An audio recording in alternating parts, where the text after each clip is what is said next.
Hi friends, మేమైతే చెప్పాం కదా మేము బోనం తీసామని. బోనం తీసాం, ఆ వీడియో వేరేదని అవుతున్నాం. ఈరోజు అయితే మేము పోచమ్మ గుడి ఉన్నాం కదా. మా మమ్మీ అయితే కొబ్బరికాయ కొడుతుంది చూడండి. ఎంతమందికి మా మమ్మీ శారీ నచ్చింది, ఎంతమందికి నా డ్రెస్ నచ్చేసిందో చెప్పాలి. మా మమ్మీ శారీ బాగుందా, నా డ్రెస్ బాగుందా మీరే చెప్పాలి.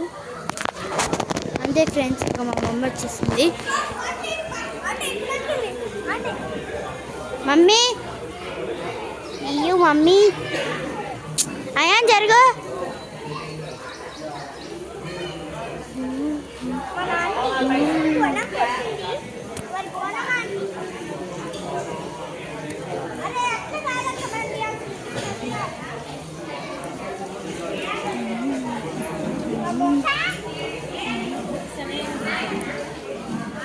అమ్మాయి చూడు ఒకసారి, ఒక్కసారి చూడు.